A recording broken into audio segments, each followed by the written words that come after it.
Hey, welcome back to another episode of Tech Talk. I'm your host, Jeff Hootselle.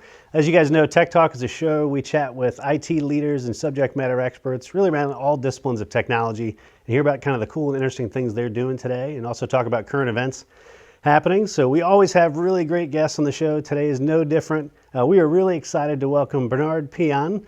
And Bernard is the Division Chief Medical Information Officer of West Florida for Adventhealth. Bernard, hey, thank you. Welcome to the show. Thanks for joining us. Thank you for having me. Thank you so much.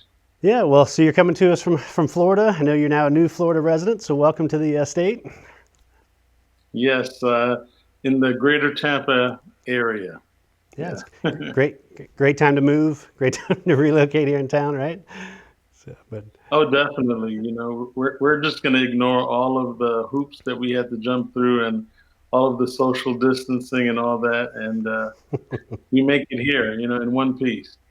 Yeah, well, we're glad you guys made it down. We're glad to have you here in town and part of the community here. But hey, I want to start from the top. So obviously you've got a lot of experience in the healthcare and the IT space. We've been having a lot of conversations about what all this COVID stuff we're going through is going to look like in terms of transformation for that healthcare industry. I'm curious to get your take on it and how you see things kind of transforming the next year or two as we kind of come out of this and get into our kind of post-COVID world.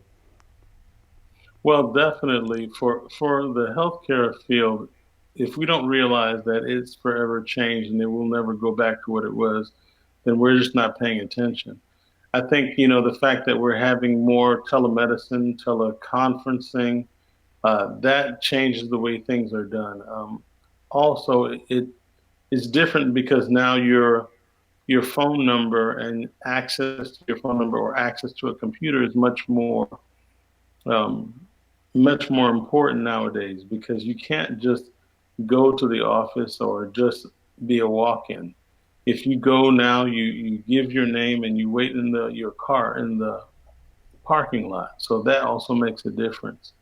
And then, of course, now we come to something like health information exchange. That is totally different. Before, it was about calling another healthcare system and getting your information and finding a way to get your information digitally. Now, that's even more so important because when a practitioner calls you and is on the phone with you or is in video conference, they have to have quick access to your records as well. So there are a lot of moving parts as far as healthcare information and how it goes and the security, making sure that we have a way of helping the patient so that we're trying to make it easy for them and it's not so much of a hassle to find out information about your past visits and things like that. Yeah, and I guess that's part of this, right? So some of this seems like it presents an opportunity, especially from the user experience side or the patient experience side of those that pull it off and do it well. It can kind of be a game changer, right? Of what seems to be a negative, you can't go in physically maybe for a while to see your doctor in person. This ability to use technology to still have that interaction, that relationship. I mean, it seems like that's an opportunity. You kind of look at it that way, or what are your thoughts on that? Well, from my standpoint as a chief medical information officer, it's definitely an opportunity because now healthcare systems are having to highlight the clinical informatics as well as the medical informatics because we are the ones that make sure that the software that the doctors or the physicians or providers need in order to see that patient, we're the ones who make sure that works as it's supposed to. So it's a definite opportunity. It's something that I think healthcare has been working on, and now definitely it's almost as though we almost knew it was about to happen, but we Mm-hmm. didn't quite know. But now that this pandemic has happened, this is helping us to bring everything we've been talking about, we've been trying to work on to come together. Yeah, so when you think about this, inevitably when there's change that happens, there's disruption, and that's going to hurt, affect some people really positively. It's going to also affect some people negatively, or at least force them to transform. What aspects of that Mhm. healthcare system do you think are really going to get kind of forced to change the way they look at the business and how they approach this? Well, I mean, if you think about the fact that You can't just go to a hospital, or you can no longer go to the ER just, you know, off of a whim. I don't feel well, or I have a cough. Let me go to the ER. That has changed. The way we look at a hospital as a total building. Now, the continuum of care, what you do might be in the home, and that might be an extension of a hospital, or you might go to a satellite clinic or something in those terms, because it's not just wide open for anyone as it used to be. So some of our norms, some of the way we just used to do things have changed for good. And I think the hospital itself, they had to change their model, because it's no longer just a brick and mortar. It has to be a system, and all of the different tributaries that feed into the hospital, those are going to be more so important even before you get to the hospital. Yeah, I think you're right on. I think, my last question would be on this is really when you think from the perspective of an IT leader, right? You've been in this space for a while. You understand how organizations work and things like that. I mean, to be a leader today and with everything that's going on, what does that really mean to you, and how your role in the organization changes as well? From that perspective, when so many companies are really reliant on IT and technology to keep the business running and innovate and move forward, what does that, from your perspective, how does that change your role within the company?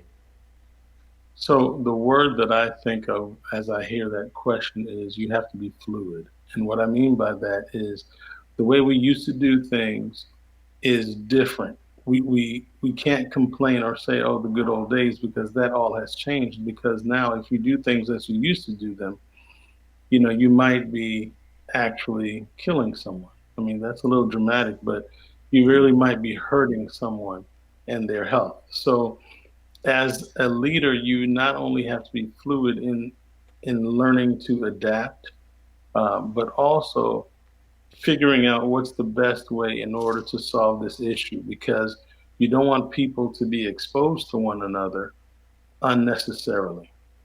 So I think that as an IT leader, so myself, I'm an IT leader, but also in the medical space. So we're hybrids, and we have to put on our medical hat as we talk about how we're going to allow this technology to work for everyone, but yet we still have to use our medical knowledge to make sure that we're not making the issue worse.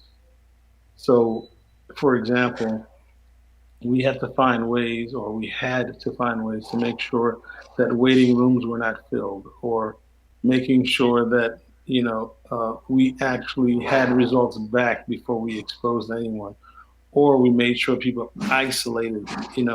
So as a leader, you just have to look at all sides of it. You have to be adaptable, and you have to be okay with being uncomfortable, because we're being asked to learn uh, on the fly what to do with these cases that could cause other people harm. And as you know, that's something that we take an oath not to harm people. So Yeah, I think that's interesting. The part you mentioned about continue to be open to learning, kind of that growth mindset. As you approach this, I know you're obviously you're an educator. You've been involved in the education field as well, and from a professorial standpoint, you're obviously always trying to get better. I can just see from the interactions we've had, that's a big focus for you. What is that? Again, as an IT leader, when you start thinking about how you invest in yourself, how do you approach that from a getting better standpoint and kind of continuing education? well, honestly, I think one of the most basic things that a lot of leaders don't do is listening to those that are, say, on the front lines. Because, for example, you have, in tech, you have like these it's really a young person's industry. If you think about the majority of people in technology, they're young, and they're learning all of these things, and they are coming up with all of these new applications and looking at them. I think one of the first things you have to be is open, because you can learn a lot from people that may not have the experience that you have, but they have the technology. They are super exposed to the technology, and they're learning to do things all the time, and um, just different ways of doing things. Like we were talking earlier, like, there's Zoom, there's Uber conferences, all these different ways of having these conferences. And as you know, that is the main way that people are meeting nowadays. So that's quite important. So I think one of the most basic things for me being a learner is um, a lifelong learner is what I call myself. Exposing myself to the younger generation and learning from them, being willing to really be interested in why is this better than that? Because they can give you a much better answer than the consumer report and a much quicker answer as well. Sure. A much quicker answer. Well, that's one of the things I always love about this show and getting to do this. It's really a privilege for me is talking to folks like yourself, and I always come away from these conversations picking up a bunch of valuable information and perspectives on things. So we definitely appreciate it. Bernard, for folks that want to get in contact with you and learn more about kind of what you do or just hear more about you, where's the best place for them to find you? Well, LinkedIn, honestly. I'm on LinkedIn, and they can always reach out to me. I'm very active on it. My email is there, and I'm not sure if my phone number, but my email is there, and they can always reach out. I'm always open to that. That's great. Well, hey, we appreciate you coming on the show today. It's great to get your perspectives on this stuff, and glad you're here in the state of Florida with the rest of our IT community. So welcome. Yes. All right, buddy. Yes, and thank you for having me. I really appreciate that. I enjoy talking about tech because a lot of times people don't really think about it. They just use it, but they don't talk about it. Right. That's when it's working well, right? Is if if they don't have to think about it, they know it Exactly. just works, then you've done your job, I guess. Exactly. So I really Great. appreciate this. Yeah, thanks, Bernard. And thank you guys for tuning in. We'll look forward to catching you on the next Tech Talk.